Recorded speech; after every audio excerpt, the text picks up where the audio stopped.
What up guys, it's IBlue Cosplay here to teach you today about gluing foam together. So we're talking about gluing pieces like this and put them as one.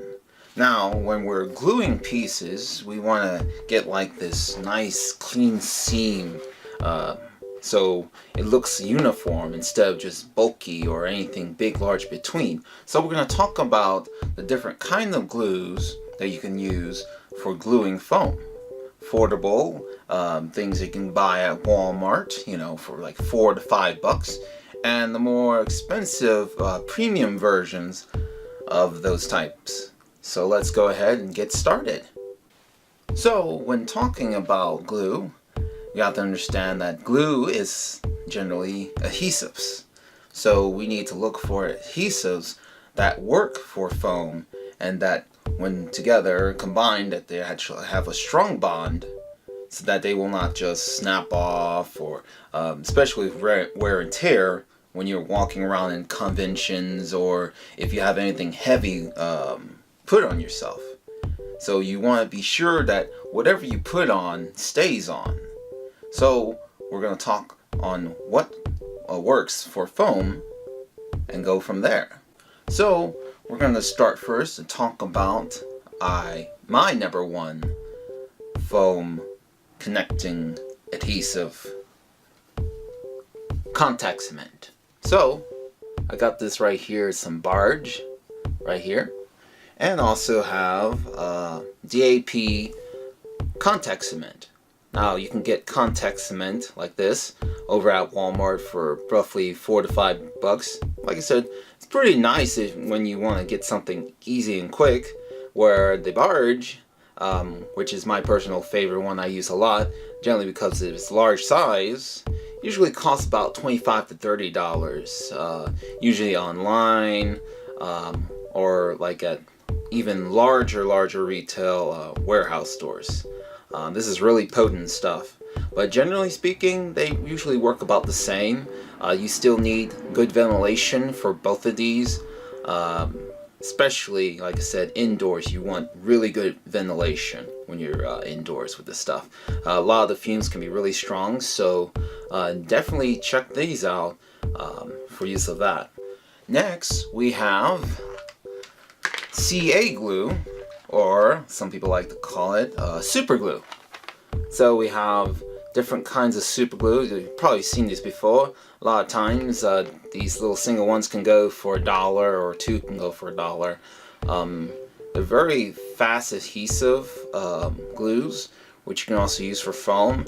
I generally only use this for emergency reasons, or if I want to glue fabric on foam, you know, like to make like fabric foam pieces, things like that. But in general, this is, like I said, for more speedy, fast gluing. But I usually don't recommend it because it gets a little, gets crusty when you glue pieces together. So there's like a little white mark that's left there. You definitely want to like probably look for something else to use other than CA glue, but it's only used for, I believe, for emergencies, things like that. So definitely check this out if you, like I said, you need something, a quick fix. So here's CA glue. Then last but not least, we have our classical hot glue.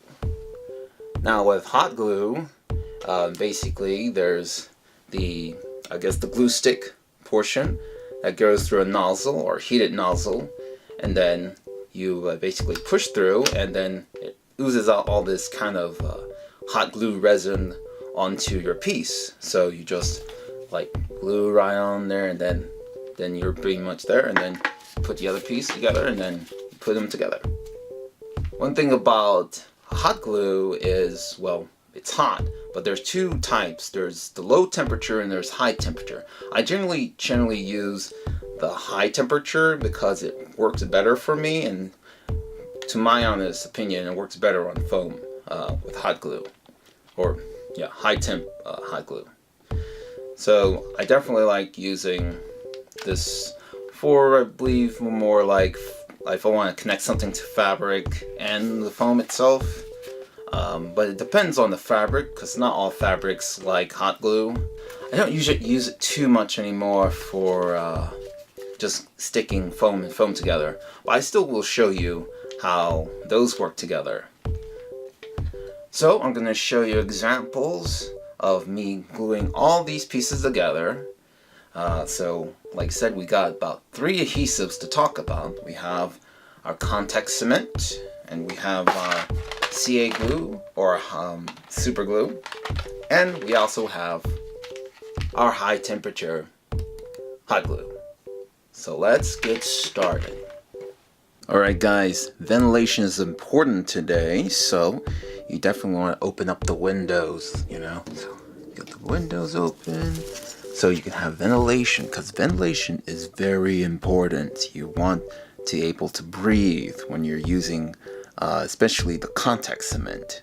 It's very important. Have a respirator on if you're indoors, or if you don't have enough ventilation.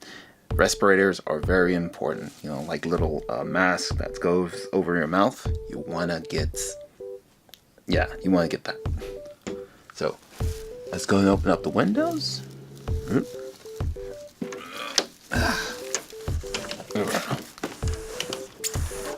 Yeah, let's see. Let me put this down 1 second.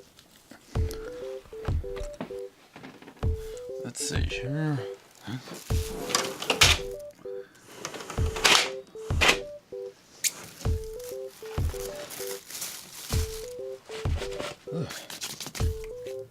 We have full ventilation, so we're able to breathe, so we don't have to worry about any kind of smells being stuck inside the room, because that's one thing you want to kind of focus on, is making sure that there's no smells or any lingering smells stay inside the room, because it's not good for your lungs.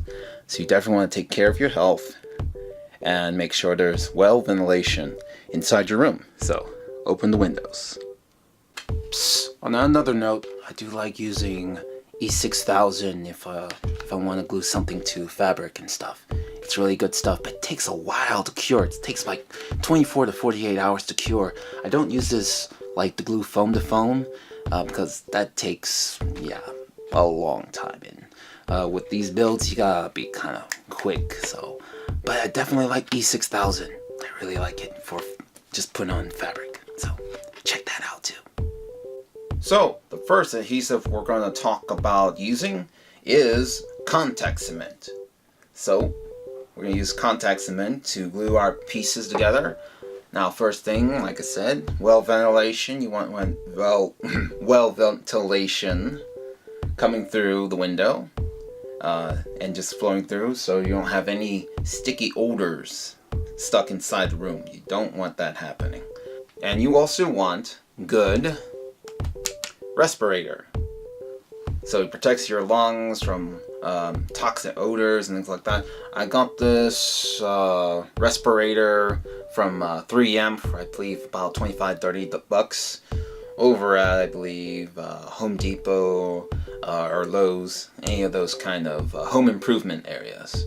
They have plenty of those, like just different ranges. I believe even ones that you can just kind of like throw away for like, $15, which is probably the same size as this too. So I definitely want to get a respirator so that we protect your lungs and not getting any kind of weird sicknesses or anything like that. So definitely check that out. But when you get a lot more ventilation, like going outside, you don't have to worry too much about getting a mask, but it's always important to have one, especially dealing with sanding and different projects. So you definitely want to get a wet respirator. You definitely want to get one of these. Very important. Thank you guys for watching this video. If you like it, you can like, share, subscribe to this channel. Boom, chicka, boom, back